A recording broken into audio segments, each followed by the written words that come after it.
Hi అండి, అందరికీ నమస్కారం. Welcome to cook with Swarna YouTube channel. ఈరోజు మనం నెల్లూరులో చిన్న చిన్న టిఫిన్ షాపుల్లో చేసే సూపర్ టేస్టీ బోండా రెసిపీ చూసేద్దాం. ఇవి ఈవినింగ్ స్నాక్గా చేసుకుని తింటే చాలా రుచిగా ఉంటాయి. వర్షం పడుతున్నప్పుడు వేడి వేడి బోండాలు, రెడ్ చట్నీ, వెల్లుల్లి కారంతో తింటే అస్సలు మజానే వేరు. మన ఛానల్లో వెల్లుల్లి కారం మరియు రెడ్ చట్నీ రెసిపీలు ఎప్పటికే అప్లోడ్ చేశాను.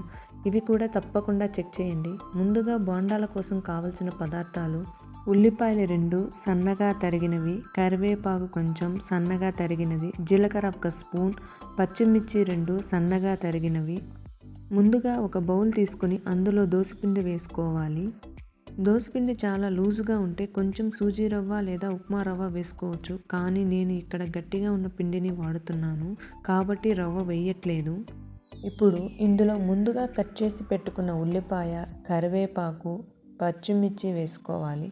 తర్వాత జీలకర్ర 1 స్పూన్, చిటికెడు బేకింగ్ సోడా మరియు రుచికి సరిపడా ఉప్పు వేసుకొని బాగా కలపాలి. బాగా కలిపిన తర్వాత ఈ బోండా పిండిని పక్కన పెట్టుకోవాలి. ఇప్పుడు స్టవ్ ఆన్ చేసి ఒక కడాయి పెట్టుకొని సరిపడా నూనె వేసుకోవాలి. నూనె బాగా వేడెక్కాలి. నూనె సరిగా వేడి కాకపోతే బోండాలు సరిగా రావు. అదే ఎక్కువ వేడి అయితే బయట కాలిపోతాయి, లోపల పిండి పిండిగా ఉంటాయి. కాబట్టి మీడియం హీట్లో ఉంచడం చాలా ముఖ్యం. నూనె వేడెక్కిన తర్వాత చేతితో చిన్న చిన్న రౌండ్ షేప్లో తీసుకొని నూనెలో వేసుకోవచ్చు, లేకపోతే చిన్న గరిటెతో కూడా వేయచ్చు. ఒకేసారి ఎక్కువ వేయకండి, అవి మళ్ళీ ఒకదానికొకటి అంటుకుంటాయి. కొంచెం కొంచెం వేసుకోవాలి.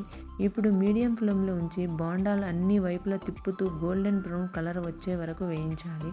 మంచి కలర్ వచ్చిన తర్వాత తీసి ఒక బౌల్లో వేసుకోవాలి. అంతే, సూపర్ టేస్టీ నెల్లూరు స్టైల్ బోండాలు రెడీ. ఇవి వేడి వేడిగా రెడ్ చట్నీ, వెల్లుల్లి కారంతో తింటే చాలా రుచిగా ఉంటాయి. వర్షం పడుతున్నప్పుడు పిల్లలకి ఇలా చేసి పెట్టండి, ఎంతో హ్యాపీగా తింటారు. మీరు కూడా ఒకసారి తప్పకుండా ట్రై చేసి ఎలా వచ్చాయో కమెంట్ బాక్స్లో చెప్పండి. వీడియో నచ్చితే లైక్ చేయండి, మీ ఫ్రెండ్స్తో షేర్ చేయండి. ఇంకా మా ఛానల్ని సబ్స్క్రైబ్ చేసి పక్కనే ఉన్న బెల్ ఐకాన్ని ప్రెస్ చేయండి. మళ్ళీ మరో టేస్టీ రెసిపీతో మీ ముందుకు వస్తాను.